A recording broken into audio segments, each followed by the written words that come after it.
Jadi tahun ini emang betul ada usulan kenaikan biaya haji yang diusulkan pemerintah kepada DPR. Saya kira ini belum final ya, nanti akan dibahas di dalam panja pemerintah dengan panja DPR ya. Mudah-mudahan mungkin pertengahan bulan Februari nanti sudah ada kesepakatan terkait dengan besaran tersebut ya. Ada beberapa hal saya kira yang mempengaruhi terkait dengan kenaikan biaya haji pada tahun ini ya. Nah, eh, saya perlu mungkin sebelum masuk ke sana saya perlu membedakan terlebih dahulu ya, sebab biaya haji ini naik sebesar 514.000 ya. Tahun lalu 98.300.000, tahun ini 98.800.000 Ya. ya. Jadi ada 514.000. Cuma komposisinya yang berubah. Tahun lalu jamaah hanya membayar 40% dari total pembiayaan, sementara sisanya atau 60% diambilkan dari Ya. nilai manfaat ya. Nah tahun ini jamaah memang dibebani 70% dari total pembiayaan, sementara 30% itu dari nilai manfaat ya. Ada beberapa hal saya kira kenapa biaya haji naik. Pertama apa ya, kenaikan kurs uang dari uang Dolar. dolar gitu ya. Nah ini yang menyebabkan pembiayaan haji menjadi naik ya. Tahun lalu saya kira di angka 14 ribuan, sekarang kita tetapkan di angka 15.300. Nah sementara pembiayaan ya yang tadi disampaikan di awal itu, bahwa pembiayaan yang dibiayai oleh jemaah haji adalah kaitan dengan pembiayaan di Arab Saudi yang totalnya mencapai 50-55%. Artinya pengeluaran biaya yang dikeluarkan di Arab Saudi kan mempergunakan kurs asing kan. Maka ini sangat terpengaruh sekali ya.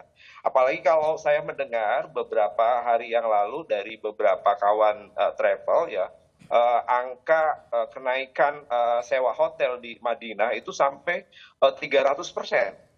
Ini luar biasa, ya. Karena mungkin 2 tahun tidak ada haji, ya. Kemudian tahun 2022 ada haji dengan kuota terbatas, sehingga Arab Saudi menganggap wah ini sangat-sangat sangat strategis sekali, ya. Beberapa hotel di Madinah pun dihancurkan, ya. Kemudian angka jamaah haji yang tiba di Arab Saudi kembali normal, ya, tidak seperti tahun lalu. Ini supply and demand-nya tidak seimbang, menyebabkan harga hotel di Arab Saudi meningkat ya. Kemudian biaya tiket penerbangan pun naik ya, yang awalnya 29.500.000 sekarang berdasarkan hasil kajian kami mencapai 33.900.000 ya, hampir sekitar hampir 4 sampai 5 jutaan. Ini luar biasa ya. Jadi ini saya kira beberapa faktor kaitan dengan kenapa biaya haji kita naik di tahun 2023. Sebenarnya yang mengalami penurunan biaya itu adalah biaya paket masyair. Itu pun ya yang dirilis itu untuk haji domestik. Ya, jadi bukan untuk haji yang berasal dari luar Arab Saudi ya. Walaupun kita karena adanya penurunan tersebut, kita melakukan negosiasi juga dengan pihak syarikah muasasah untuk menurunkan pembiayaan tersebut. Dan perlu diketahui bahwa penurunan itu hanya paket masyair yang hanya 5 hari. Sementara jamaah haji kita 41 hari ya. 9 hari di Madinah, 25 hari di Mekah, sisanya baru di Masair.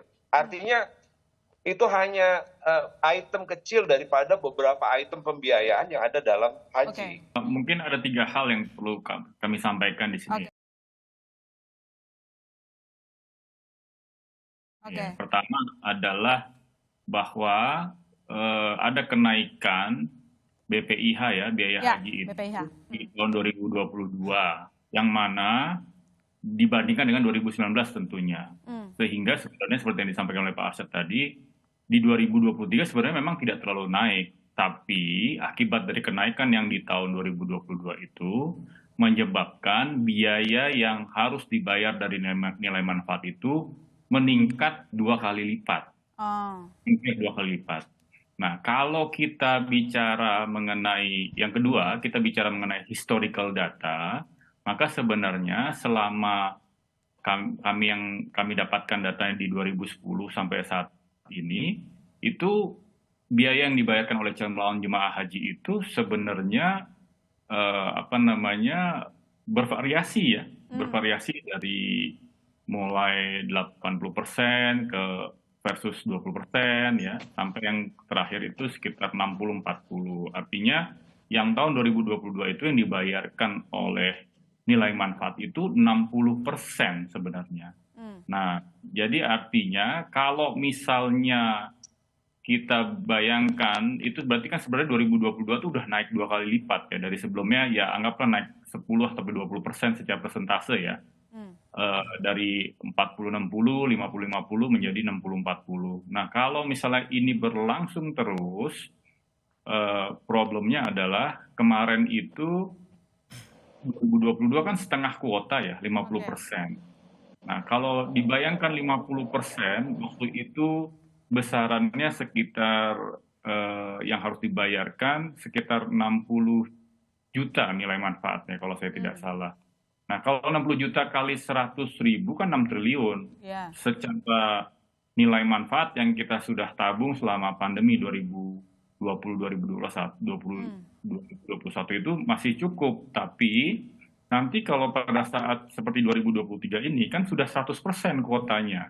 Jadi bisa dibayangkan harus keluar kira-kira ya sekitar, kalau kita tetap stay di 60% dari nilai manfaat yang harus dibayarkan, atau sekitar hampir 60 juta gitu, atau 60 juta lebih gitu ya, itu kan sebenarnya kita harus bayar 12 triliun gitu. Nah, ini yang kemudian menjadi suatu desakan menyebabkan kenapa harus di tahun 2023 ini harus dibalik angkanya gitu ya. Dibalik dalam artian tadinya 60% nilai manfaat, mungkin sekarang misalnya gitu ya, 60% yang dibayarkan oleh jemaah haji, walaupun yang diusulkan sebenarnya perhitungannya adalah 70%. Kenapa sampai ke angka 70% itu? Karena itu tadi, kita sudah harus mengeluarkan ya di 2022, kalau kita bayangkan sampai asumsi dengan ditambah dengan nilai manfaat yang terus dihasilkan ya. Jadi artinya dana yang dikelola saat ini tetap terus berjalan secara hasil investasinya.